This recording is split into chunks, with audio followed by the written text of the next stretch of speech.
should the Giants have fired Brian Daboll? Go. Yes. Why? Because he's white? Did I answer that too quick again today? Yes. I know you get mad when I answer the poll question too quick. Because you don't like set it up or nothing. You don't give me like at least a like you're just totally racist. But go ahead.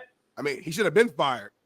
Like when every other coach who has this type of resume would have been fired. The fact not really. Not really. Much, like, I'm gonna be real. Like, it's kind of like a 50-50. Part of me, I'm happy that they gave a coach finally in this era time to like develop and see what they can do. But then on the flip side, I'm like, keep it consistent though. You don't do this with other coaches. Like, you get them out of there quick. Patriots last year, you had a brother who was there for one season, out of there. You're already calling for my guy for the Jets to get out of there. All these guys, like a lot of these guys, out of there. So I'm like, all right, like, is that the era we're in where you get one season to prove who you are and you're out? Well, it is more so like this where you give guys 3, 4, 5 seasons to see what they can do. The fact of the matter is, Daboll, everybody says he's a great coach and he's a QB developer, and they praise him for what he did with Josh Allen. Listen, I wasn't there. I've never been a coach. So, listen, I'm not in the room. I can't tell you if he's a good coach or not. Only thing I can do is this. Look at the results. And the results are every single year, he's gotten worse. So, I mean, at some point, I get it. The GM ain't good. I get it. Quarterback, there's a lot of factors. But at the end of the day, you took that job.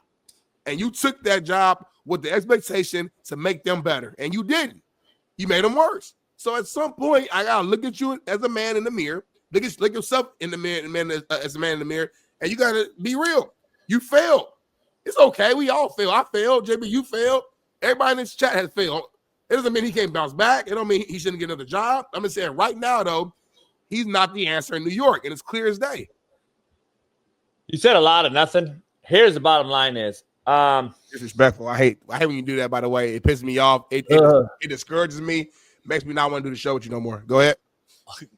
What, homie, discourages you? Yeah. That's like a deep word, by the way. Yeah, I know. Like, you like as a head coach, as the leader of the show, when you say those things, it doesn't like motivate me to be better. Yeah. Well, that's what I got to do. I got to keep my eggshells and like keep you like going to get you better. See, you don't understand. Leaders create more leaders. It's like not want to give a fuck. Like, I don't want to make you like a follower. I want to make you a new leader. I didn't want to like enter the transfer portal and go to McAfee when you do that. Right. You can't be soft though. I got to train you and toughen your skin. Here's the issue I have.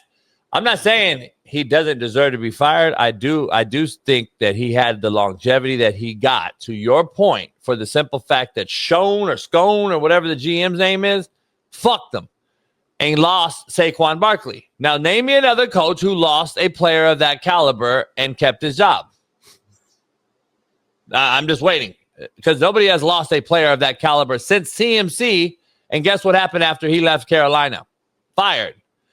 They don't last long when the GM gets rid of your best fucking player after a playoff run, Smitty. It makes zero sense. So I'm not saying I said last year even he failed. And I said this year, I said, man, they look bad. I said, look at what happened.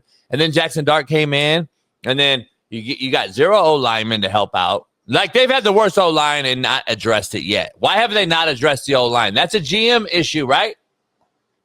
Why has he still got his job then? Because I'm with you. I'm with firing you. But at the same time, the guy that made the decisions when you fought for Saquon and trying to keep him and you got rid of him, you can't tell me that the motherfucker don't deserve to go and didn't, like, put me in a bad situation as a head coach. That's like me putting you in a bad situation as the host to say, hey, man, put you in a little, harm's way here, but you got to go. Right? Like, you got to go. The bottom line is I think the GM should go. If he doesn't, tell me what's different in Miami and this team. No, I'm with you. I'm not defending the GM. He's shitty. We all saw the little Hard Knocks or whatever was it last year, and the phone call, and his son told him they should have drafted Jaden, and his son better than him. Like, I'm not defending the GM, but I'm saying with that being two things to be true, the GM should be fired and Daboll should be fired. Listen, Eberflus got fired. Guess who got him fired? Who? First round draft pick quarterback. Tennessee got fired. Guess who got him fired? Who? First round draft pick quarterback. Let's keep going down the list. Who else has been fired in the last few years by first-round quarterbacks? There's like 7 or 8 of them. If you go down the list, there's like 7 or 8 first-round quarterbacks who have gotten their head coach fired. There's a quarterback problem in the NFL, like I've been saying, but what do I know? Jerron Mayo, fired. Just keep going, though. Not Saleh. Who else got fired? With Wilson. You might be right. Who was the head coach with the Jets when Wilson was there? Nah, I think that was it Saleh? Was he there? Pretty sure it was Saleh, yeah. I think it's Kyler Murray got your boy fired. Cliff Kingsbury. Fucking Justin Fields. Keith Smith said Brandon Staley with Herbert. He was just shitty, though. No, Staley wasn't there. Staley was there. Staley was already they already drafted him, though. Staley was analytical and shit. He wasn't. And he was a defensive garbo. But anyway, I listen, it's time to go. It's time to move on with Daboll. I get it. But at the same time, they got to clean house, just like the Jets do. Like the Jets did it with Joe Douglas. He's now in Philly with the Eagles, and they made some great moves. They made great moves under Joe Douglas. Why didn't they win? So, listen, it takes 2 to tango, man. And look what's going on with Sirianni and Howie in Philly. Look what happens in Kansas City with Andy and what they do. Look what happens with the Rams with McVay and our boy, fuck's his name, Weddle's boy, the GM. Look at what happens when you're in good. Lynch and your boy Shanahan get along. They've been to a couple Super Bowls. Amazing. Haven't won it, but they get to it. Play away. Look what's going on in Dallas. How many head coaches has he gone through as the owner GM? Maybe it's a GM problem. I'm just saying. And Jerry Jones is the GM there. Smitty, real quick. Last night's game, Jordan Love has been saying what I've been telling y'all for the last couple of years. I would have waited to pay him. You guys paid him too quickly after that Brazil game on the road 2 years ago when we came on this show and he had a good game and then they paid him right away. And I was like, man, I'd wait another year. You don't have to pay him this year. I think he's the problem. You know, they have in their losses this year, they've allowed 16, 13, and 10, and they've lost the game. That's crazy. That's an offensive problem, homie. That ain't no defensive problem. That's an offensive problem. And if you got wideouts, and they've had a couple banged up, but you still have a very, very young, athletic, gifted wideout room. Deep. You got Josh Jacobs, who balled again last night, scored. I mean, he's putting up his numbers. Why are you not scoring more than 16, 10, and 13 points? Come on, homie. Talk about it. The shit before the half, the fumble that he does. Why are you just not taking a sack? You got a fucking timeout. That tells me you're not thinking about the play next, the next play. You got a timeout. Take the sack. We don't want to take sacks, but we definitely don't want to give them the fucking ball on their side of the fucking 50. I don't understand what he does and what he thinks. And by the way, he just hasn't been able to be that guy that I can see. I haven't seen it. I haven't seen the guy be different. I haven't seen it. Got a great skill set, can throw it, because he got a whip on him, accurate, throws a pretty football, all that shit.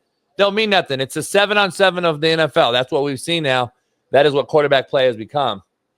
And the maturation process isn't being allowed because college football coaches are felling the great athletically gifted QBs at an all-time rate. We're felling these athletic gifted freaks by not developing them. And then we draft them because they're athletically gifted freaks, hence AR5 and all these guys, and we're felling them. So you don't have the time in the NFL to go through the fundamentals and get the guy ready. You got to play now. Cam Ward, Gabe Williams, all these guys got to go right now and play. So you don't have time. So when they fail in 2 years, now you're drafting another one, and we're calling this kid a bust, when in fairness, I need to go back and look at high school and college. And I need to look at your coaches, which I've been telling you guys for a couple years now. We are felling these guys. And it's clear as day. The examples you use are bad, though. Like Cam Ward's not going to be a failure. He's just on a shitty team, and he's going to be a good quarterback. Caleb Williams is winning right now. They might fuck around win the division this year and secure a playoff spot, so he's not failing. But I understand what you're saying in a nutshell.